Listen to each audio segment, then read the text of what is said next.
السلام علیکم ورحمۃ اللہ وبرکاتہ۔ وعلیکم السلام ورحمۃ اللہ وبرکاتہ۔ جی بیٹا۔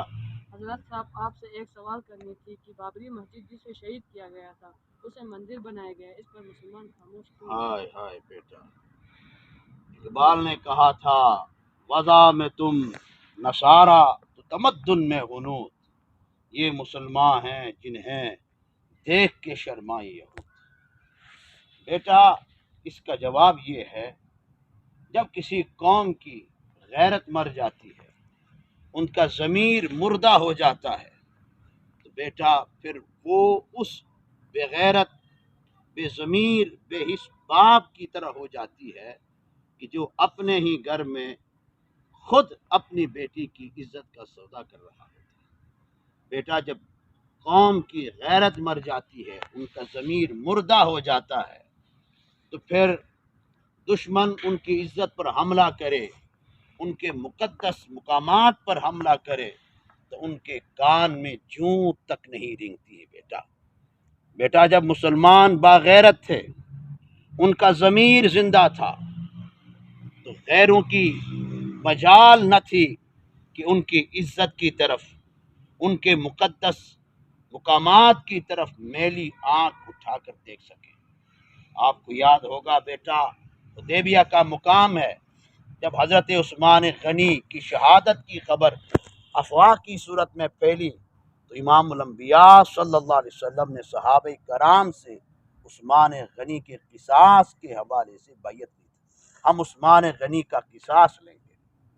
بیٹا آپ کو یاد ہوگا جب عیسائیوں نے بیت المقدس پر قبضہ کیا تھا، مسلمانوں کی عزت اور اس کے احترام کو پامال کیا تھا، محمد بن قاسم رحمت اللہ تعالی علیہ نے تلوار کے زور پر ان کے ناپاک قدموں سے بیت المقدس کو، اللہ کے گھر کو آزاد کرایا تھا۔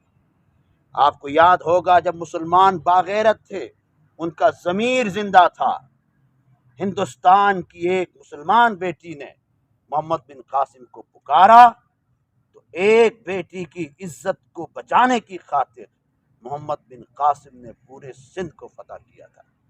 بیٹا آپ کو یاد ہوگا کہ مسلمان جب باغیرت تھے، باضمیر تھے، تو ان کے مقدس مقامات کی طرف دشمن میلی آنکھ سے دیکھنے کی بھی جرات نہیں کرتا تھا۔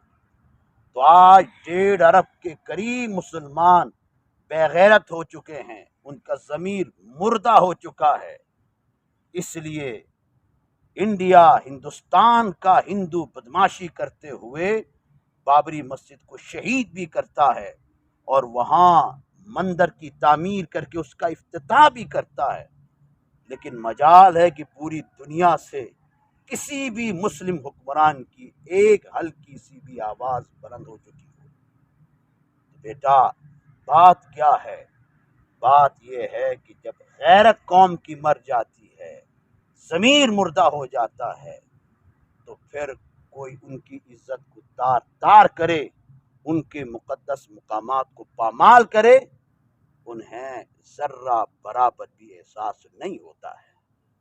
بیٹا عزت، ضمیر، زندہ ضمیر بڑی چیز ہوتی ہے، اور ایمان نام ہے زندہ ضمیر اور غیرت کا۔ اسلام دین ہمیں غیرت سکھاتا ہے۔ آج مسلمان فقط ایک سوکھے درخت کے تنے کی طرح ہو گیا ہے۔ بیٹا میری بات آپ کو سمجھ میں آ گئی؟ بیٹا اللہ تعالیٰ مسلمانوں کو غیرت ایمانی عطا فرمائے۔ ٹھیک ہو گیا بیٹا؟ السلام علیکم۔